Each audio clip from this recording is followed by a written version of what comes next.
Joe Halco, your host, and welcome to another episode of NCSS Here for You. Since 1958, Northwestern Counseling and Support Services has been providing access to high-quality services which promote healthy living and emotional well-being to the residents of Franklin and Grand Isle counties. Over the years, as the needs of the community have changed, so too have the programs and services that we make available to assist children, adolescents, adults, families, and seniors. We take our role in the community seriously and strive to provide a continuum of the highest quality services to meet the needs of individuals who at any point seek assistance. This month's episode is titled, Coping with Seasonal Affective Disorder. During this time of year, some people struggle with fatigue, depression, hopelessness, and social withdrawal. This form of depression is also known as SAD, which stands for Seasonal Affective Disorder. Today we'll discuss the symptoms, causes, and treatments of seasonal affective disorder. And to discuss this, I'm very pleased to introduce this month's guest, John O'Neill, who is an NCSS outpatient therapist. John, I'd like to welcome you to the program this month. Thank you very much. It's really Joe. great to have you here. And, this is something that I think will be helpful for a lot of people who may have a misunderstanding about, this whole scenario. So let's start with, what is seasonal affective disorder? Well, seasonal affective disorder is essentially it's a depressive disorder, and it's not its own diagnosis, but it's sort of a subcategory in the depressive disorders or affective disorders, we call them, a little bit like postpartum depression would be, and so on and so forth. So, so it's a depressive disorder, basically impacting the mood. So what are the signs and symptoms of seasonal affective disorder? Okay. So with seasonal affective disorder, you're going to find symptoms that are consistent with depressive disorder, except for the fact that they take place in a particular season, right? Yeah. So hence the name.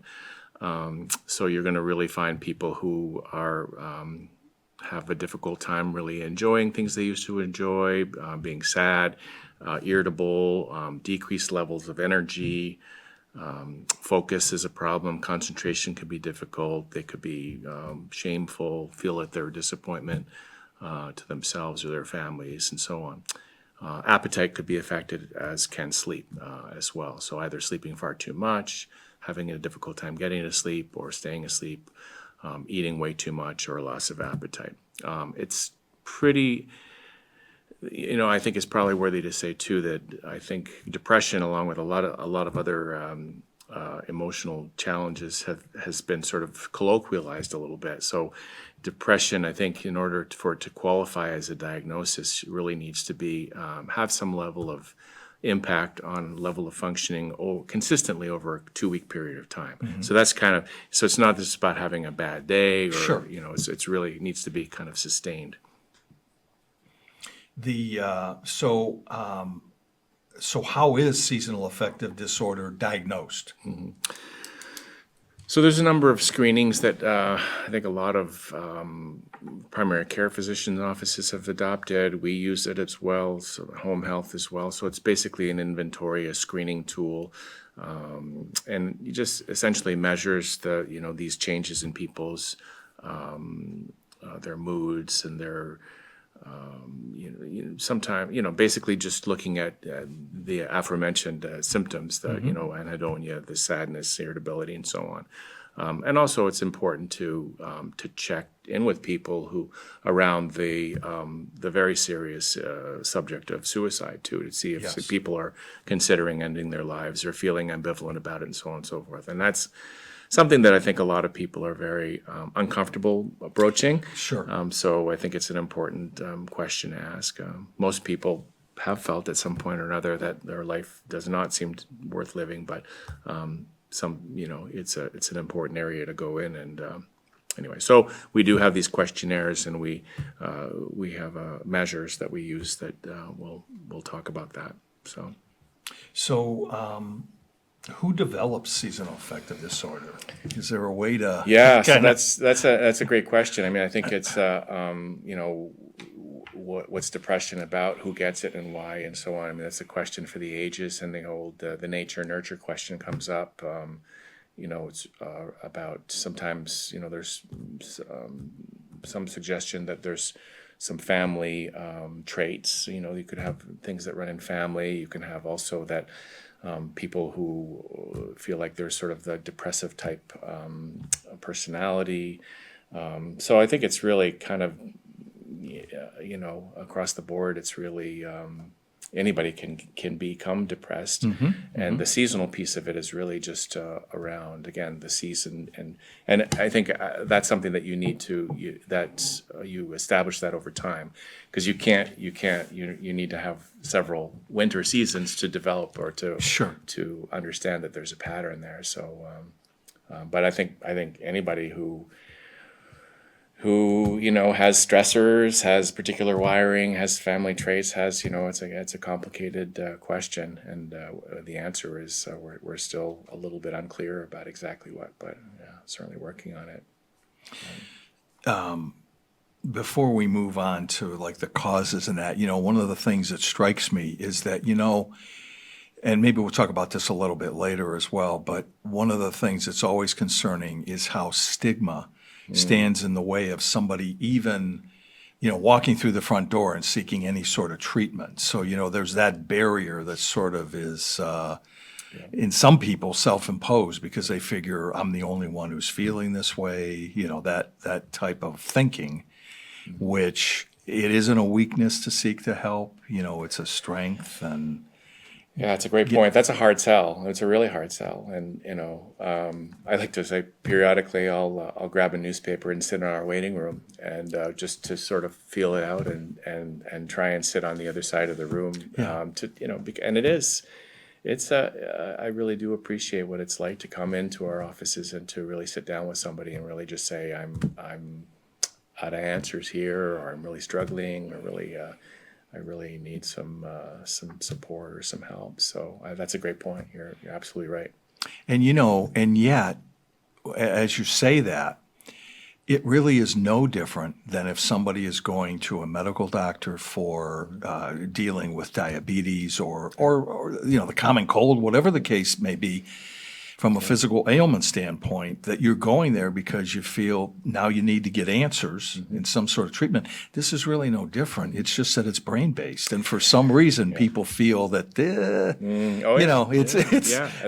only ones, Absolutely right. That's not going away either. That's a great, terrific point. Absolutely right. And I mean, it's really one of the struggles in trying to help people live their best lives. Because even though they might be a physical specimen and everything else, they may be struggling significantly mentally.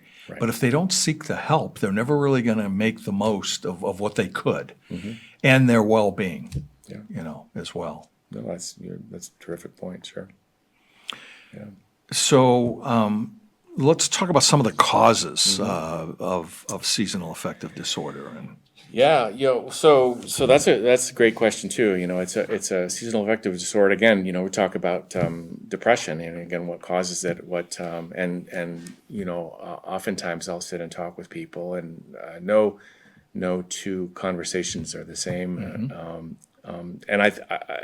there's a number of things that could go south. I mean, you can imagine, people have issues around, I don't know, if their job isn't going well, their financial situation, you have losses, you have marital or family discord, you have any number of things, and in addition to sort of as I said before, that sometimes family traits or patterns, and we don't know what we're born with, right? With the wiring that we have, or the organic makeup that we have as well. So.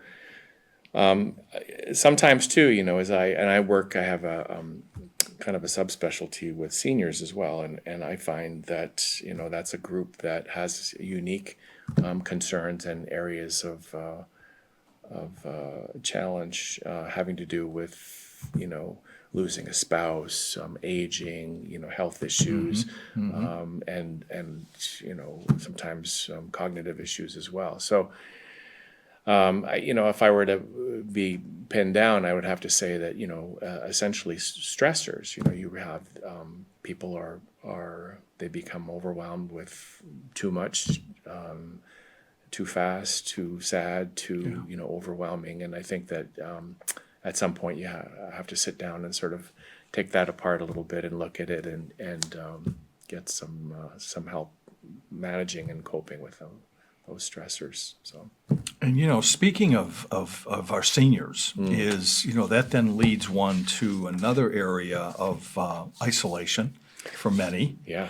And the isolation, which could then lead to extreme loneliness, which I know is another thing that is affecting a lot of people. And especially since the pandemic, I think it got exacerbated. Absolutely. Yeah, that was really, I think we're still reeling from that, and we're really, we've got some great innovative forms of treatment now with Zoom meetings and stuff like that, which is great. We are able to kind of connect with people on different levels, but it's that thing really of all ages. I mean, children in school, and I don't think I went to my office for the better part of 3 years, which is, as I think back at it, just kind of... It's hard to believe. Yeah. It's hard to believe. Absolutely. And, John, this is something that, and I remember a discussion being had at NCSS once about, people were talking about when we were in the throes of the pandemic and actually coming out the other side of certain industries or whatever saying, well, we're going to be beyond this within X, 3 months, 6 months, whatever. And I remember distinctly, when we started talking about things like mental health, the concern was we aren't going to be beyond this for maybe decades because of the effect, like you say, which will affect people differently, whether they're young people, those that were in school that missed some really milestone type events that we've all been through in our lives, whether it's proms, graduations, or modifying them to a degree where they were so different that the experience, it wasn't maybe the full experience that one typically would have. Right. Well, that and this sort of parallels well with the depression, in that sometimes the impact and the effects are subtle. And I remember when my wife, said we were, invited to a Christmas party or something like that, and this is towards the end of the pandemic. And I just, and she throughout went into her office on a regular basis, and sort of it was more life as usual. And for me, I was in my studio at home, and I did not want to go to this party. I was going to hang out on the porch and have it wasn't going to happen. So at that point, it was interesting for me to kind of sit back and think, why did I have such a strong reaction to this? And it really was about, the fact that I hadn't been within 6 feet of anybody for quite some time. 2 years. My gosh,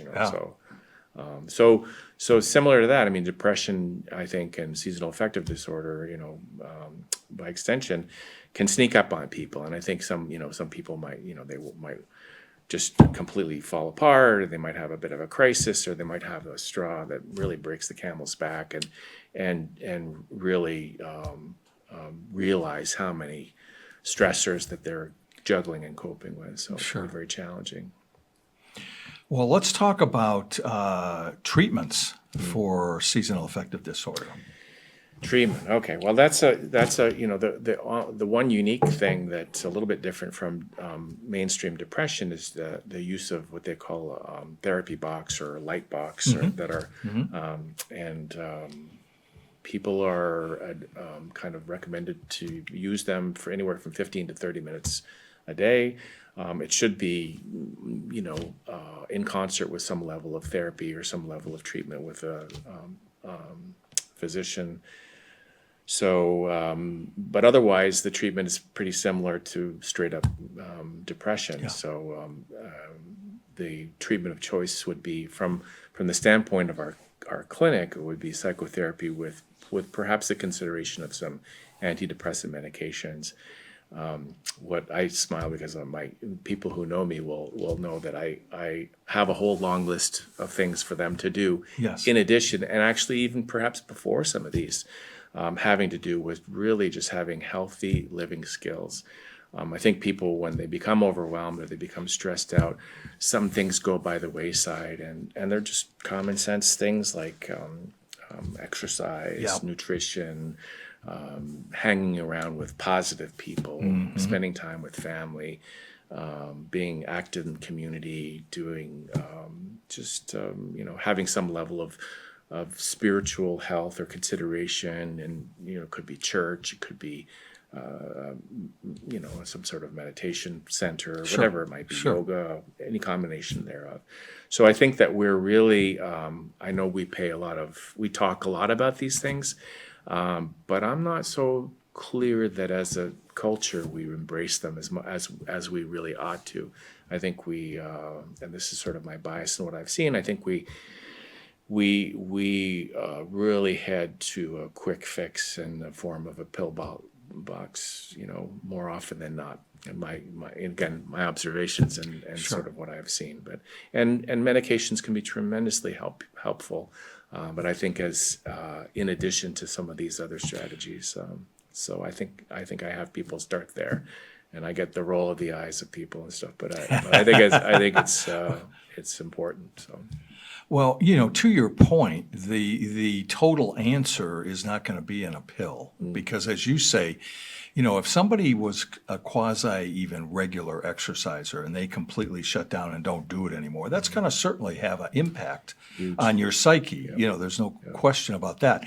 Same thing with nutrition. If somebody was eating, I'm not saying they were eating maybe at an A+ level, but even if they were a C, and now all of a sudden they're an F, that's a huge difference as well. So all of these different dynamics at play, and as you say, and every case is different and individualized. But I think too often you hear people say, "Well, I'll just take a pill," and as you say, you've got to have that in concert with, other treatment modalities to make it effective. Yeah. Well, I think one of the challenges too, is that I have this long list, and it's a lovely thing to say and to think about and so on. But at the same time, when people are depressed, these things are 10 times harder to do. Sure. And I talk to people, and I've heard it said too that you're being depressed is like walking around with your boots full of concrete. It's really, everything takes a much more of an effort, and it's and eating too. I mean, you think about it. If you're down in the dumps, you're going to do some comfort eating. Yep. You're eating comfort food. You're Yep. eating. You're overeating. You're doing whatever it might be while you're not walking, and when you're And it all. you're and not all talking adds to your up. family and so on and so forth. So so it's tough. I mean, it's there's a level of simplicity to it, but it's not by any means easy because you're in this place where doing these simple healthy things becomes much more challenging. So so you get somebody like me bugging you and it's prodding people or encouraging them, I like to think so. Well, and also, wouldn't it be the longer somebody waits to seek treatment? When you talk about the concrete boots, they're going to be maybe 5 or 10 times harder to move because you're more entrenched. Yeah. That's a great point. I mean, I think too, the stigma, the shame, we get messages all the time about, kind of, why aren't you doing this? Why aren't you here? Why aren't you there? From each other, from Facebook, from social media and so on, about how we're supposed to be, and very little around, real honest exchanges about how hard things can be sometimes, and how really putting one foot in front of the other can be a real chore sometimes. So Yeah. There are those who would ask, can seasonal affective disorder be prevented? Well, I sort of would refer back to number 6. So, I mean, I would say too, around just trying to have some level of, healthy habits and really, and I think also too, I'm more and more, one of my tricks these days is to go up to people and ask them to remind me of what their name is, and I say that my hair is all white now and my memory is not as what it used to be. So trying to sort of, I guess the whole point there is to really try and peel back the shame a little bit around, not being 100% as we're all trying to look to be to each other, and just say, be real with each other when we're not doing well, maybe say so, and be forgiving of ourselves and other people. I think we're pretty forgiving of each other. I think we're not so forgiving of ourselves. So we're really, and I think that's kind of where some of the work kind of needs to be. And I think if we're sort of more accepting of the fact that we can become depressed and have a bad day or a bad week or stretch or whatever, then I think we're more forgiving, which kind of pares away some of the shame, and then we're all that much closer to being on the way to recovery. So that's, I guess, what I would have to say about that.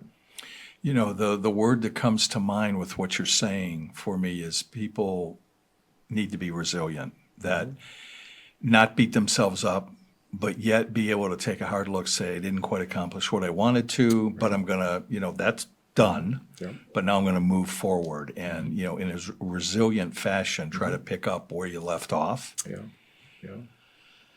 Well, I think that, the idea around psychotherapy too which is what I do for work, is to sort of try and I think as animals, we're curious ones. So we want to, the first question people always ask me, or often ask me, is like, why do I do this? Or why does this happen this way?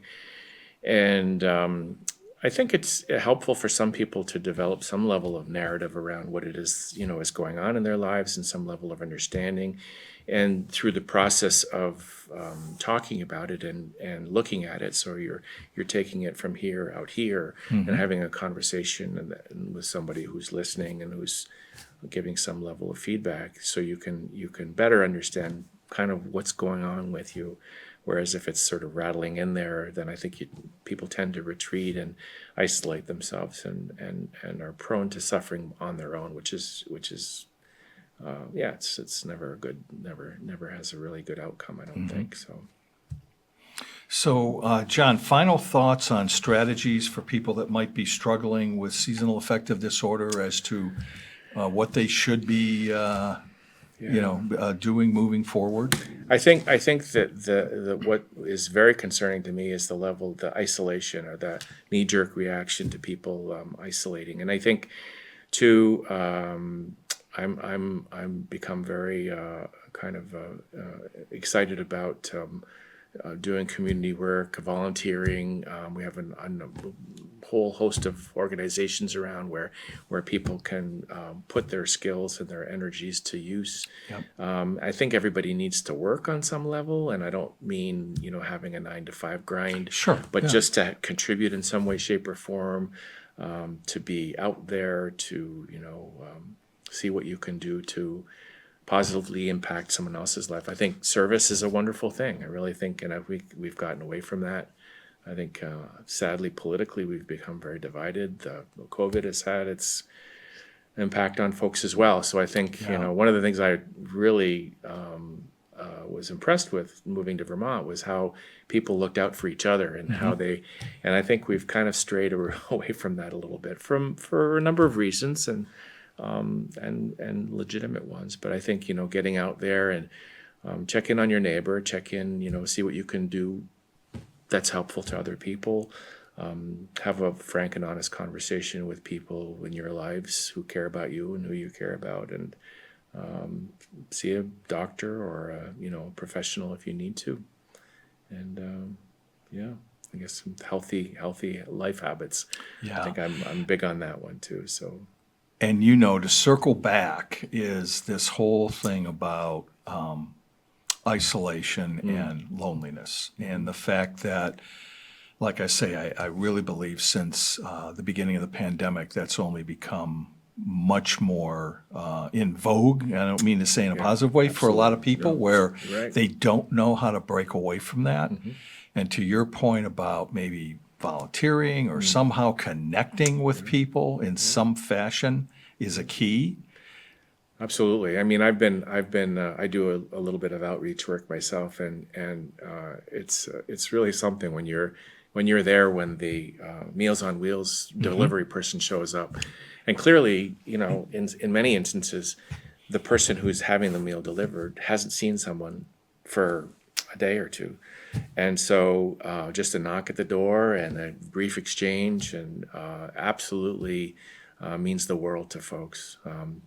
Senior companions through Age Well, they did a lot of their work over the phone. So a phone call to somebody, and just so again, as you say, the isolation is a very, very concerning piece, and we're in a rural area where it's not easy to get out to see Yeah, folks, yeah. and as people's health gets fragile, you have a pandemic, then they're not down at the local senior center or library or whatever. So. Well, and then the other part of that too, John, is the fact that with everything that's been stated, is that we are, I think, the second oldest state in the United States, Okay. and only continuing that. So the one thing we do know is we continue to age into the senior years as a state. So that's only going to become more predominant as we move forward. Right. Yeah. I mean, that's a whole other episode. Yeah, that is. We have. Yeah. You're right. Yeah. The demographics are. Yeah. Of course, not counting the two of us, of course. Yeah. Yeah. Right. Anyway. Yeah. Ageless. And you have to, yeah. And quite frankly, one of the things you have to be able to do, I think, for your own wellness and is be able to laugh at yourself. It starts with that. Oh. And boy, you have to be able to. Oh yeah. Absolutely right. Yeah. And I think that's a good part of trying to be, You're right. Yeah. in a good space. Absolutely right. Yeah. Humor is a tremendous medicine for sure. Yeah. So on this note about two young people sitting at a table here at Northwest Access TV, John, I want to thank you for being here today. So I do want to thank my guest, John O'Neill, for sharing his insights on coping with seasonal affective disorder. Also, I want to thank you, the viewer, for spending time with us again this month. You can learn more about NCSS and all of their programs and services by logging on to ncssinc.org. I'm Joe Halco, and I'll be back next month with another episode of NCSS Here for You.